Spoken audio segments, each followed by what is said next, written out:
My experiences with liquor started out probably when I was in junior high. It continued on as I grew up and grew older. So while I was in high school, it got worse, but I was able to cut it off by my senior year. Alcohol's always been in the house, so that used to be my thing of choice. I never smoked before. Drinking was my thing.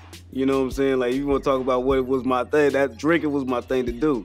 But I stopped around my senior year in high school because I was like, something just clicked where I was like, I don't want to do this no more. I was like, I'm wasting all this money. And then I was like, it's not getting me anywhere. And I wanted to change my life over. And I did. I was able to stop, wasn't kicking around everybody. I found different things to replace it. As I got older and older, like, you know what I'm saying, past it, it was like, still was good, didn't bother anything like that. College, I had like maybe a couple nights of going in, but it wasn't even like everybody else's usual college experience. The other stuff was kind of social beforehand, like around the time of Between Heaven and Hell and stuff like that. It was still like social. After I got married and after I was still waiting on that album and after all that other stuff was happening, that's when it really started to kind of kick in, because it was just like I would have too much time to myself. I'd be at home all day. And even though I'd be still mentoring and doing all this stuff during the daytime on certain days of the week, it was too much time. It was too much time to myself. It was too much time with my thoughts.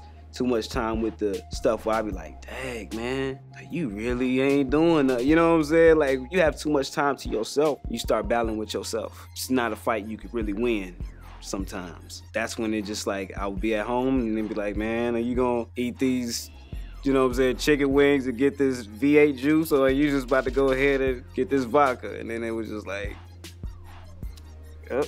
It started out minor, then after that it was, you know what I'm saying, like every other day, and then you'd be like, man, how did you get here? Especially be like, it's you know what I'm saying? Like sometimes I would look in the mirror and be like, and that's you? Really? Like, really, Dre? Like I said, my wife didn't know how to take it. She was looking at me like, man, you know, what can I do to help you? Like, we had times where she'd sit down and talk with me and be like, you know, how can I help you through this? And then I remember I just would be looking at her with the most dead look and just be like, there's nothing you can do to me. There's nothing you can help me with. And I remember she would just be hurt and upset about it, but I was being honest. At the time, I felt like there was nothing that nobody could say. Could nobody tell me anything?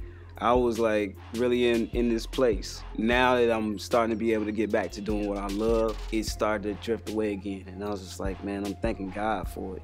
One, thank God for God, because I needed that. Also for him giving me what I needed to cope with everything. Music was that was my crutch, man. Took that away from me. I didn't know how to stand. I had to learn how to stand all over again. Going through that experience, it made me realize it's like, all right, you have to fight your way through it. You're gonna have some battles, man. Don't think that you perfect. I know you got to a certain point where you was good. I know you look like the ideal person for a minute, but you still are a man. You're still a human. I'm so glad that I went through that time. Even though as dark as it was, it helped me to get to a better place, and it helped me to be able to help other people with it. I can't talk about nothing that I ain't been through. It's hard to tell somebody about how to get up from being down if you ain't never been down before. Being human is what makes us similar and makes us relatable and makes everybody connected. So I don't ever want anybody to feel like I'm Superman. So I don't have a problem talking about whatever I'm going through. Like, I want you to know it. That way you can feel my pain the same way I want to feel yours. And so it definitely helps me to understand it. So it's like, all right, you gotta try even harder.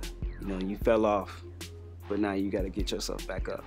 They wrote me a note first and said, man, I want to propose to my girl doing this song and she performed the light. But when like my bunk was 2 bunks down from Yams and at the top, he was at the bottom.